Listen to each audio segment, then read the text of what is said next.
Kaip gyventi, kad energijos tėkmė visuomet būtų laisva ir nevaržoma? Mūsų norai įgyvendinami tuomet, kai energija mumse teka laisvai ir jos yra pakankamai.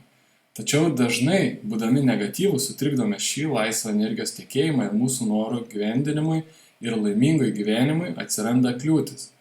Šias kliūtis sukelia mūsų negatyvas.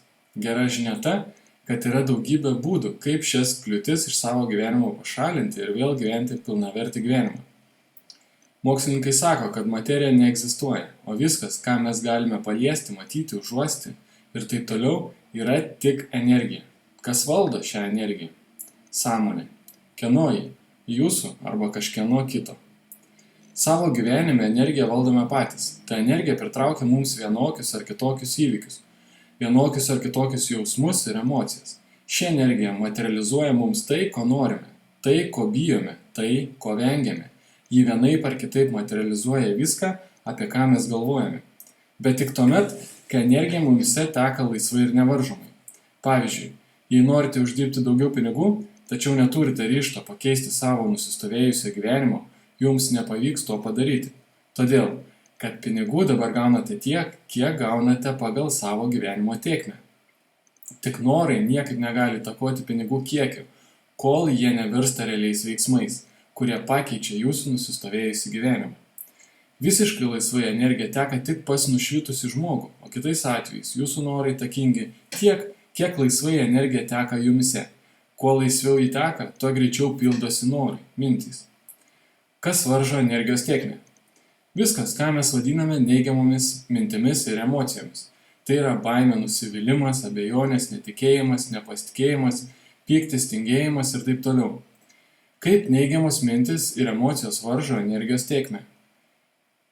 Ką darote, kai šauna į galvą nauja idėja ar mintis? Tarkime, sumanėte nueiti į parduotuvę ir nusipirkti arbatos. Jei dabar yra diena, turite jai pinigų, laiko ir pakankamai noro, jūsų protas nepakiša nė vienos neigiamos minties. Tačiau jei parduotuvė greit užsidarys, nežinote, ar spėsite, nežinote, ar užteks pinigų ir nežinote, ar rasite mėgstamiausios arbatos, ar eisite parduotuvę tuomet. Taigi, jei neisite, reiškia, kad jūsų energija ką tik buvo suvaržyta. Energija atsirado su mintimi eiti parduotuvę arbatos, tačiau buvo užblokuota, suvaržyta, nusprendus neiti. Neigiamas sprendimas yra energijos užblokavimas. Pagalvokite, kiek kartų dienoje padarote tai, kas šauna į galvą ir kiek kartų energiją užblokuojate. Kuo daugiau kartų energiją užblokuojate, tuo labiau varžomai ji teka jumise. Visai nesvarbu, kokios šio užblokavimo priežastys. Jei aplinka nepalanki reikštis, pavojinga, tai tik reiškia, kad jūs joje dar labiau suvaržytas. Tai reiškia, kad ne jūs valdote save, o aplinka jūs. Tai reiškia, kad ji diktuoja sąlygas, ji valdo jūs per baimės. Kuo labiau ji valdo, tuo labiau energija suvaržyta ir tuo mažiau įtakingi mūsų norai. Kuo labiau suvaržome save, tuo mažiau mūsų norai kažką reiškia, nes tuo rečiau jie pildosi. O kas tada, kai norai nesipildo? Depresija. Kaip išlaisvinti savo energiją? Kasdien būtina įgyvendinti kuo daugiau idėjų šaunančių į galvą. Patikėkite, jos ne šiaip savo jums kyla. Jei jau kyla, reiškia, kažkas yra užspausta. Kuo daugiau žmogus savo leidžia, tuo rečiau jam kyla gundančios ir rizikingos idėjos, nuo kurių tai bėga tie, pas ką energija suvaržyta. Nebūtina skubėti, kasdien gausu minčių, kurių įgyvendinimui tai reikia tik šiek tiek drąsos, ryžto, darbo, galima laisvai pradėti ir nuo jų. Svarbu pasiekti santykį, kada minčių, kurias įgyvendinate, bus vis daugiau, kol jų kiekis pralenks užblokuotą minčių kiekį. Įsivaizduokite save mieste prie fontano, į kurį galima įmerkti kojas. Tačiau dabar niekas to nedaro, nes darbo diena ir visi skuba į darbus. Jūs turite laiko ir norite tai padaryti, nors esate vienas ir galbūt atrodysite keistai. Ar išdrįsite? Jei neišdrįsite, atimsite iš savęs pasitikėjimą savimi, nes ši idėja jau svarbesnė už arbatos nusipirkimą, nes ji susijusi su kitais žmonėmis ir jūsų sprendimais tarp jų. Ką darysite?